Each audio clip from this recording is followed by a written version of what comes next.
وَلَقَدْ يَسَّرْنَا الْقُرْآنَ لِلذِّكْرِ فَهَلْ مِن مُّدَّكِرٍ بسم ربي الأكرم الذي علم بالقلم علم الإنسان ما لم يعلم وصلى الله على نبينا محمد وعلى آله وصحبه وسلم اما بعد سامعین کرام، جیسا کہ آپ کو معلوم ہے کہ اب یہ مبنیات کی اقسام کو پڑھ رہے ہیں۔ ہمیں یہاں ابھی 8 اقسام کو پڑھنا ہے۔ ہم ابھی ان میں سے 4 سے فارغ ہو چکے ہیں۔ پچھلے درس میں ہم نے اسم فعل کو پڑھا تھا۔ اسم فعل کو اسم فعل کیوں کہتے ہیں، اس کا یہ نام کیوں رکھا جاتا ہے، اس کی اقسام کیا ہے، اس کی تعریف کیا ہے، ہم نے یہ سب پچھلے درس میں جانا ہے۔ آج کے درس میں انشاءاللہ ہم مبنیات کی اگلے قسم کو بھی پڑھیں گے، اور اس کی ان میں سے پہلی قسم پر پڑھنے جا رہے ہیں، وہ ہے اسم صوت۔ اسم صوت۔ اسم صوت کیا ہوتا ہے؟ صوت کا مطلب ہوتا ہے آواز۔ صوت کا مطلب ہی ہوتا ہے آواز۔ اب یہ عرب کی خاصیت ہے کہ انہوں نے جب کچھ آواز انہیں لفظ کے صورت میں بیان کرنا تھا، جب عرب کو کچھ الفاظ کی صورت میں کچھ صوت یعنی آواز کو بیان کرنا تھا، اس کی حکایت کرنی تھی، تو انہوں نے کچھ الفاظ کو ایجاد کیا جنہیں اسم صوت کے نام سے جانا جاتا ہے۔ یعنی یہ اسم جو ہوتے ہیں، یہ کچھ ایسے الفاظ ہوتے ہیں جو انسان کے آواز کی حکایت کرتے ہیں، انسان کی آواز کی حکایت کرتے ہیں، یعنی اس کو بتلا رہے ہوتے ہیں کہ یہ کس آواز کو بتلا رہا ہے یہ لفظ۔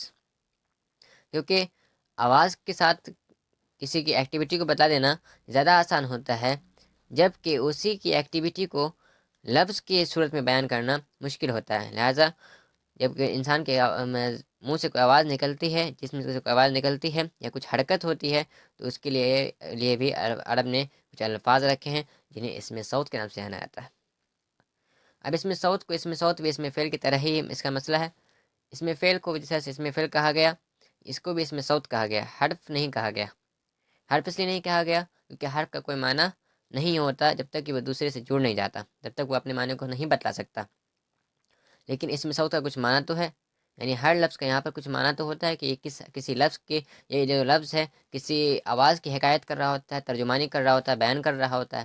لیکن حرف میں ایسا نہیں ہوتا، جیسے کہ ہم نے بتلایا تھا کہ من اگر کوئی ساری عمر وہ اگر اپنے من کہتا رہ جائے تو بات سمجھ میں نہیں آئے گی جب تک کہ وہ پورے جملے میں اس سے داخل نہ کر دے۔ لیکن اگر اسم صوت میں سے کوئی اگر اسم صوت کو اگر وہ بیان کرتا ہے تو جیسے ہی اس کی منہ سے آواز نکلے گی، انسان سننے والا اس بات کو سمجھ جائے گا، اور جسے فائدہ کہتے ہیں عربی زبان میں۔ لہذا حرف کا کوئی معنی نہیں ہوتا، اسی لیے اسے حرف نہیں کہا گیا، اور خاص طور سے اسے اسم اس لیے کہا کیونکہ ان میں سے بعض میں یہ دیکھا گیا کہ ان میں تنوین جو کہ اسم کی خاص علامت ہے داخل ہو جایا کرتا ہے، اسی لیے اسے اسم کہنا زیادہ قوی قول معلوم ہوا۔ لہذا ان الفاظ کو علماء نحو نے اسم صوت کے نام سے موسوم کر دیا۔ وہ الفاظ کون کون سے ہیں؟ یہاں پہ مؤلف رحمہ اللہ نے ان الفاظ کا ذکر کیا ہے۔ پہلا ہے اوہ اوہ۔ یہ سننے سے ہی لگتا ہے کہ یہ کھانسی کی آواز ہے۔ جب کوئی شخص کھانستا ہے تو ہم کہتے ہیں، عرب کہتے ہیں اوہ اوہ، یعنی وہ کھانس رہا ہوتا ہے تو اس کی آواز کی حکایت کرتے ہیں، ترجمانی کرتے ہیں اس طرح سے اوہ اوہ۔ اسی طرح سے حدیث میں آیا او او او او، جب کوئی شخص اپنے حلق میں مسواک کرتے وقت انگلی ڈالتا ہے تو جس کے حلق سے آواز نکل رہی ہوتی ہے اس کی حکایت ہے او او سے، او او، جسے سے اوہ اوہ وہاں او او ہے۔ اور اسی طرح سے اف، جب کوئی شخص تنگ ہو جاتا ہے اور پریشانی کی صورت میں اس کے منہ سے جو نکلتا ہے وہ لفظ ہوتا ہے اف۔ جب اف وہ بولتا ہے تو گویا وہ اپنی پریشانی کا اظہار کر رہا ہوتا ہے، لہٰذا پریشانی کا اظہار کرنے کے لیے اس آواز کے لیے اس اسم کو استعمال کیا جاتا ہے اف۔ بخ، یہ بخ خراٹے کی آواز ہے۔ جب انسان گہری نیند میں سو رہا ہوتا ہے، اس کے حلق سے آواز نکل رہی ہوتی ہے بخ بخ، تو اس لفظ کی حکایت، اس صوت کی آواز، اس آواز کی حکایت عرب بخ لفظ سے کرتے ہیں۔ بخ یعنی وہ شخص خراٹے کی نیند لے رہا ہے۔ اسی سے نخ، یہ نخ اونٹ والوں کے نزدیک ہوتا ہے، یہ آواز نکالی جاتی ہے، ایک خاص طرح کی آواز ہوتی ہے نخ نخ۔ جب انہیں اونٹ کو بیٹھانا ہوتا ہے، بٹھانے کے لیے وہ اسے نخ نخ کی آواز سے پکار رہے ہوتے ہیں، تب اونٹ جا کر بیٹھ جاتا ہے۔ اور گاکا گاکا یہ کوے کی آواز ہے۔ تو اسے آپ دیکھ رہے ہیں کہ یہ سب جو اسما ہیں کنہیں کسی صوت کی کسی آواز کی حکایت کر رہے ہیں، لہٰذا انہیں اسماء صوت کے نام سے جانا جاتا ہے۔ یہ سب کیا ہیں؟ اسماء صوت۔ اور انہیں اسما ہی کیوں کہا گیا؟ کیونکہ ان میں دیکھا گیا کہ یہاں تنوین داخل ہو جاتا ہے، لہٰذا انہیں اسما کے نام سے جانا جاتا ہے۔ اور فعل اس لیے نہیں کہا گیا کیونکہ ان میں زمانہ نہیں پایا جاتا۔ حرف اس لیے نہیں کہا گیا کیونکہ ان میں کوئی معنی ہے اور حرف میں معنی نہیں ہوتا، لہٰذا بچ گیا صرف اسم، اسی لیے اسے اسم صوت کے نام سے موسوم کر دیا گیا۔ یہاں مبنیات کی پانچویں قسم اسم صوت سے فارغ ہوئے۔ اب ہم اگلی قسم پہ داخل ہو جاتے ہیں، وہ ہے اسم ظرف۔ اسم ظرف، ظرف کا مطلب عربی زبان میں ہوتا ہے، لغت میں سے برتن کہتے ہیں۔ ظرف کا مطلب برتن کے ہیں۔ اب برتن تو ایک چیز ہوئی، یہ لوگوں میں معنی ہوا۔ اصطلاح میں سے برتن کیوں کہتے ہیں؟ کیونکہ نحا کہتے ہیں جب کوئی کام ہوتا ہے، جب بھی کوئی کام ہوتا ہے تو وہ وقت زمانے کی دو برتن میں گرتا ہے۔ وہ کام دو برتنوں میں سے کسی ایک برتن میں ضرور گرا ہوتا ہے۔ وہ یا تو ایک برتن، یا تو برتن کے وقت کے برتن میں پڑتا ہے، یا تو وہ کام جگہ کے برتن میں پڑتا ہے، یا تو وہ کام وقت کے برتن میں پڑتا ہے، یا پھر وہ کام جگہ کے برتن میں گرتا ہے، اسی لیے انہیں ظرف کہا جاتا ہے، ظرف کے نام سے موسوم کیا گیا ہے۔ اب اس تعریف سے ہی آپ کو سمجھ میں آ گیا ہوگا، دو بات سمجھ میں آ گئی ہوگی اس کی تعریف بھی، کہ اس کی تعریف کیا ہو سکتی ہے؟ یہ وہ اسم ہے جو جگہ یا وقت کو بتلائے، جو جگہ یا وقت کو بتلائے انہیں اسم ظرف کے نام سے جانا جاتا ہے۔ اور اس تعریف سے واضح ہو جاتا ہے کہ اس کی دو قسم ہوگی، ایک کو کہیں گے ظرف زمان، وہ ظرف جو زمانے کو بتلائے، جو وقت کو بتلائے، اور ایک وہ ظرف جو جگہ کو بتلائے، مکان کو بتلائے۔ اسی لیے اس میں ظرف کی دو قسم ہو گئی، ظرف زمان اور ظرف مکان۔ ایک ہے ظرف زمان اور ایک ہے ظرف مکان۔ اب ان کے ظرف زمان کے الفاظ کو انہوں نے بیان کیا، کہا از اور اذا۔ جیسے از اور اذا یہ جب کا معنی دے رہے، اس سے واضح ہے کہ جب ہم کس پہ دلالت کرتا ہے؟ یہ زمانے پہ دلالت کرتا ہے۔ اسی طرح سے متا، یہ کب اور جب پہ دلالت کرتا ہے۔ کیفا کو ابھی ہم مؤخر کرتے ہیں، اس پہ ہم آتے ہیں بعد میں، پہلے ہم دیکھتے ہیں ایانا۔ ایانا کا مطلب کب، یہ بھی زمانے پہ دلالت کر رہا ہے۔ ام سے غلشتہ کل کو کہتے ہیں۔ اسی طرح سے غدن، غدن بھی کیا کہلاتا ہے؟ یہ آنے والے کل کے لیے ہوتا ہے، مستقبل کل کے لیے ہوتا ہے غدن۔ جیسے مز اور منزو، مز اور منزو، یہ مز اور منزو فلاں وقت سے یہ دلالت کرتا ہے، اس کا مطلب اس سے ہوتا ہے۔ لیکن ان دونوں میں ایک خاص بات ہے، انہیں ہم آگے ایک اور چیپٹر میں پڑھیں گے، عامل معمول کی جب ہم پہلی قسم پڑھیں گے حروف کی، تو وہ حروف جڑ کے اندر بھی اسے داخل کیا جاتا ہے۔ یعنی مز اور منزو میں ایک خاص بات یہ ہے کہ یہ ایک ہی وقت میں کبھی اسم بھی ہو سکتے ہیں، اور کبھی اسم بھی ہو سکتے ہیں، اور کبھی حرف بھی۔ اب یہ اسم اور حرف کب ہوں گے ہم اس پہ ابھی بات نہیں کر رہے، لہٰذا ہم آگے کی طرف بڑھتے ہیں۔ ایک ہے قطو اور ایک ہے اودو۔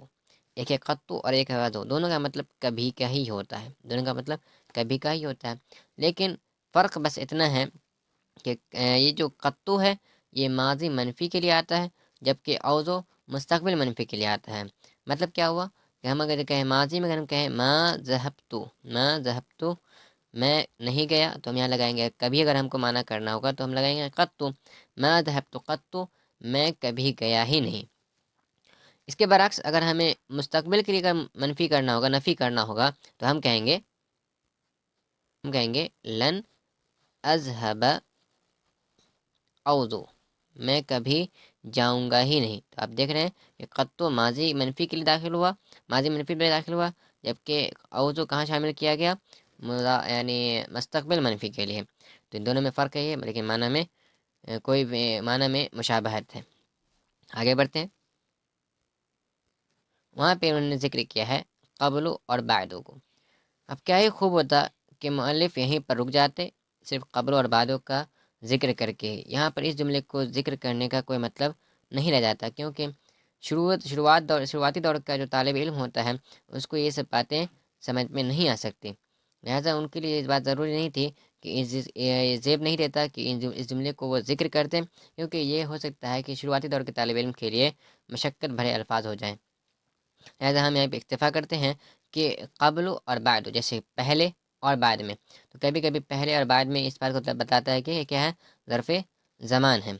جیسے کہ میں اس کے پہلے آیا تو میں اس کے پہلے آیا، یہ زمانے کو بتلا رہا ہے، میں اس کے بعد گیا تو یہ زمانے کو بتلا رہا ہے، لہٰذا یہ سب کیا کریں گے، ظرف زمان کہلائیں گے۔ ہم آگے بڑھتے ہیں، وہ ہے ظرف مکان۔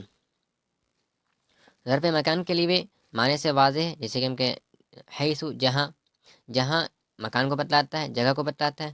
قدامہ مطلب آگے، آگے ہم کس کو بتلا رہا ہے، یہ جگہ کو بتلا رہا ہے، تم میرے آگے بیٹھے ہو تو اس بات کو بتلا رہا ہے کہ وہ میرے آگے یعنی کسی جگہ پہ بیٹھا ہے۔ تحت نیچے کو بتلاتا ہے، فوق اوپر کو۔ اسی طرح سے یہ سارے الفاظ کیا ہو گئے، ان کے ظرف مکان کہلائیں گے۔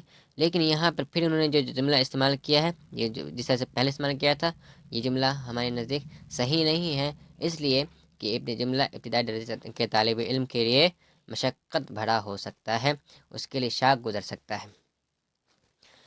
اب ہم نے جہاں پر جو کیفا کو چھوڑا تھا، ہم اس پہ ذرا بات کر لیں کہ یہاں پر مؤلف کو کیفا کا بھی استعمال، کیفا کو بھی ذکر نہیں کرنا چاہیے تھا۔